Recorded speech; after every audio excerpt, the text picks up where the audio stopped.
Welcome to Imagine Otherwise, the podcast about the people and projects bridging art, activism, and academia to build better worlds. Episodes offer in-depth interviews with creators who use culture for social justice and explore the nitty-gritty work of imagining otherwise. I'm your host, Cathy Hannabach. We're reaching that time of year when the days shorten and we start to wonder if we'll in fact get everything done that we wanted to this year. In this season, in normal years, many of us yearn for more balance in our daily routines. And of course, the second year of an ongoing global pandemic has made that feeling even more intense this year. What does balance even mean in this context? And how can we cultivate it in ways that feed our collective desires for justice? To help us think through this question, I was excited to bring on the show today Nitasha Tamar Sharma, whose scholarly, pedagogical, and creative work demonstrates the world-making possibilities that live at the intersections of movements for racial, gender, and sexual justice. In our conversation, Natasha and I chat about what balance means during a pandemic, as well as over the course of interdisciplinary careers. She shares how she has learned to recalibrate her life and work to better align with the impact that she wants to have on the world, including privileging holistic mentoring and collective care in her approach to publishing and book promotion. Finally, we close out the episode with Natasha's vision for forging solidarities that can extend beyond the present and into more just futures. Thank you so much for being with us today. Thank you, Cathy. I'm so glad to be in conversation with you. So I was very excited to have you on the show this month to talk about balance, or all of the ways that we structure our daily practices and routines and plans so that we have the energy and resources and time to do the kind of things that we want to do. And obviously, the pandemic has upended this quite a bit over the last year and a half. How is the concept and practice of balance showing up for you these days? I actually think about balance a lot. As a Libra, balance is really important. And I would say that I'm not always the best at sort of crafting a balanced life, especially, as an academic and then as a mother of two kids who are in elementary school, which means that they were home with us for the last 2 years. And with a partner who has kind of a hectic up and down career, balance is definitely something difficult to attain. As a concept, I actually think it's underrated in the way that folks think about the principles of life. I think balance is actually at the center of things in a lot of ways. Of course, during COVID, to aspire to balance might be something that is just theoretical, but to actually achieve it, I don't think was very practical for most people. But we did recenter, and that's kind of another way of balancing, recentering around family, not going out as much, really sort of nesting, but it really felt overwhelming. I thought about life before the last 2 years, which have been really out of whack and not balanced, where everything was happening at home. 2 kids at home, mother had surgery, trying to finish writing and doing so much service work at work. There was not a lot of balance. But I thought about life before that. It was also not really in balance. And so now I'm actually coming to the point where having this discussion is great because I'm really trying to be much more attentive to that. But that's because of one of the things that you mentioned, which is energy, resources, and time. I finally have that as a result of where I am at work. I find that the concept of so-called work-life balance or some perfect equality between these two areas just doesn't really work, right? Does not account for our messy and embodied and real lives. But it also tends to erase the racially gendered labor involved in creating and maintaining that balance. I'd be curious to hear how you found yourself approaching balance differently as you've moved through your career. Has it changed for you? Are you coming back around to previous understandings of balance, or are you creating new approaches to it? I really like that question. And as you were asking it, I was thinking it's both cyclical, my ideas of what I want life to look like, where I really do prioritize work and I do prioritize keeping my children alive at the minimum.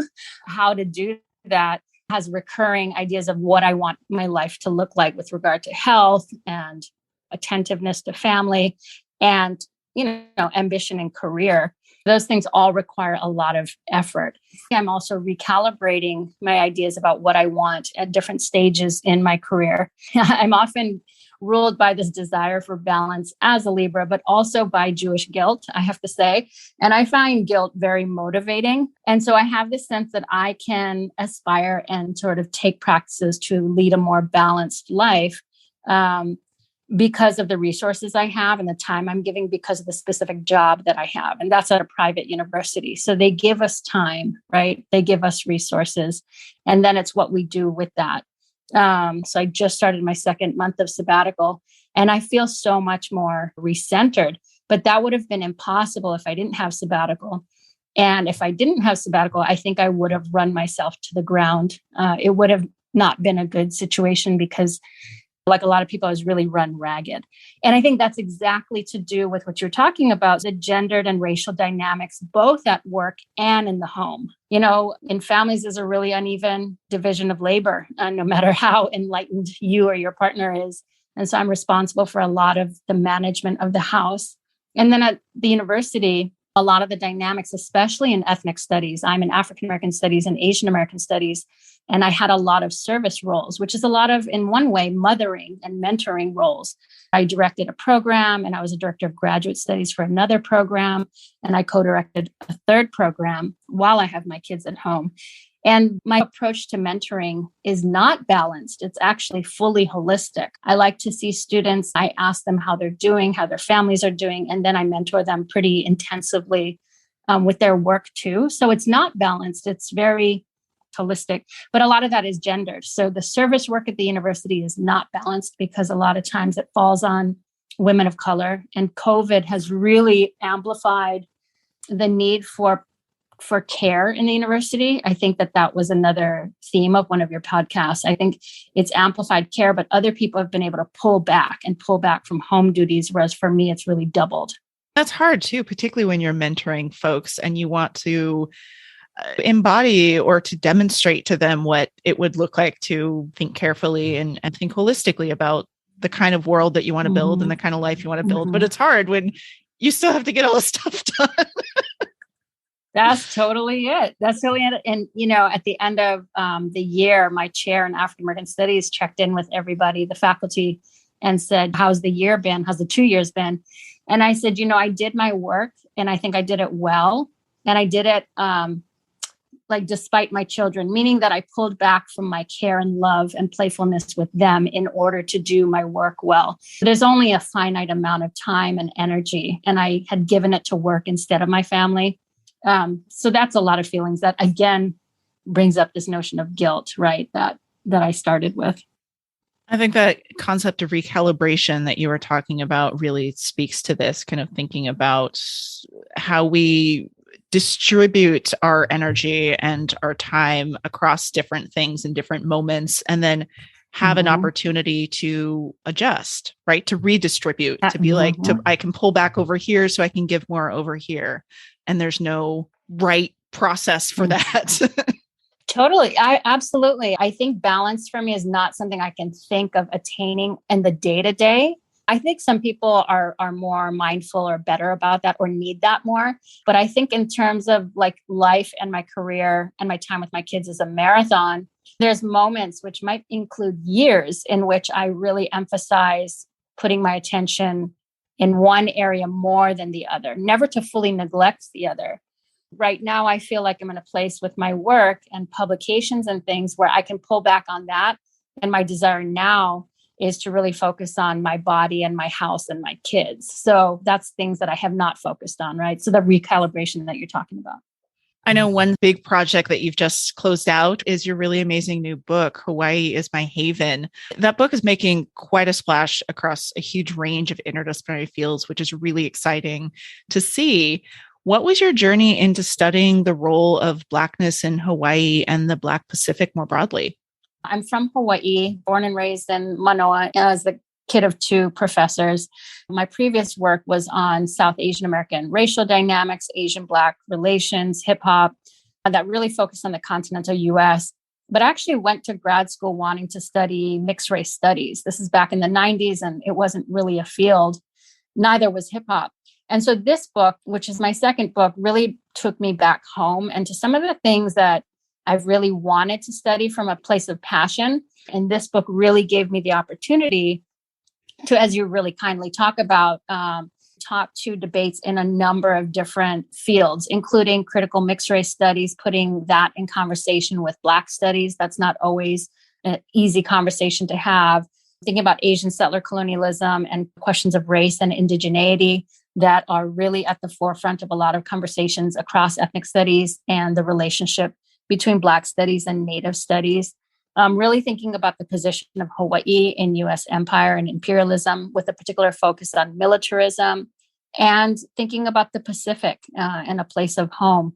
So these are sort of the intellectual debates and the desire to go home. So over the past 10 years, as an anthropologist, as a trained ethnographer, I've been able to take my kids home with me. So this book is an ethnography of Black life in Hawaii. And it speaks across these fields of mixed race studies, Black studies, Native studies, and Pacific Island studies. It literally brought me home and allowed me to be in the house that I was raised and had my kids go to the same pool and the same parks. So that really has to do with balance too. I needed to do a project that brought me home, literally, and that felt full circle because I feel so far away from home being in the Midwest.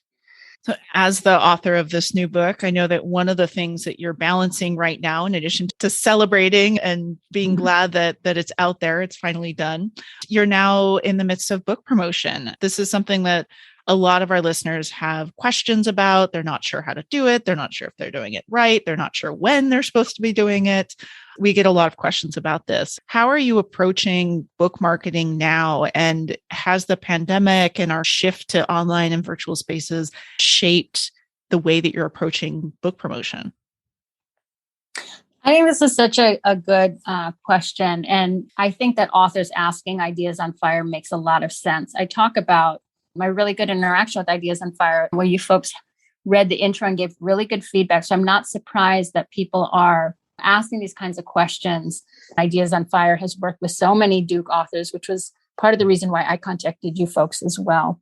You know, the big and small of it is this. We can't control the fact that we don't have in-person conferences right now and that there aren't book exhibits that we can go to. It would be super exciting to celebrate and see my actual book with people at the booth and have a book party, etc.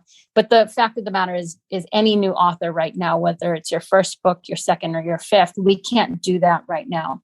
So I think about how are people going to come across our books and the other beautiful books that you folks touch. And I think social media is really a primary site of that promotion. The thing that I've always told, junior colleagues, even in the academy, and this goes the same for books, is that we have to self-promote, because if we don't, other people may not. Having beautiful covers is important. Doing interviews, I think, is really important. Then ideally, if it's a good book, it will have legs of its own and people will talk about it.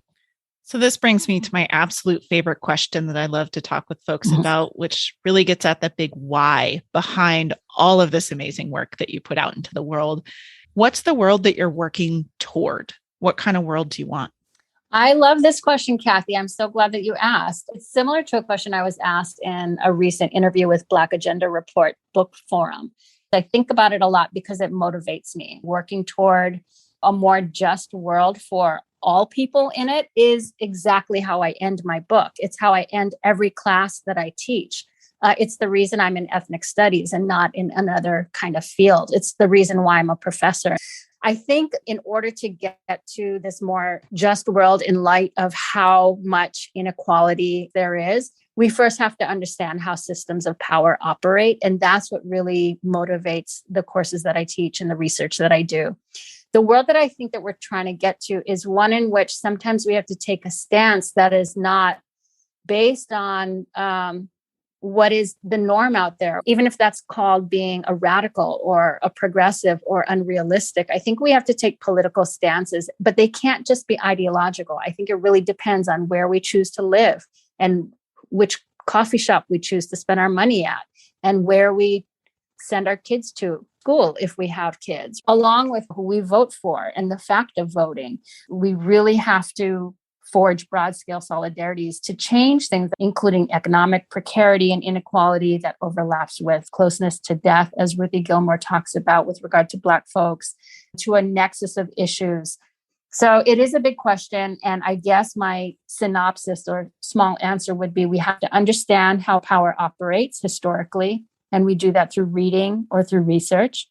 I think we have to cultivate broad scale communities of folks who are like-minded and wanting to address these inequalities. That's the second part. And then I think the third part is we have to act on it. So it's a multi-pronged, balanced approach to really thinking about new worlds. Well, thank you so much for being with us today and sharing all of these amazing ways that you imagine otherwise.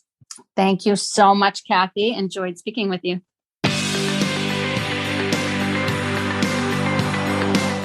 Thanks for listening to another episode of Imagine Otherwise. Imagine Otherwise is produced by Ideas on Fire, and this episode was created by me, Cathy Hannabach. You can check out the show notes for this episode on our website at ideasonfire.net, where you can also read about our fabulous guest, as well as find links to the people and projects we discussed on the show.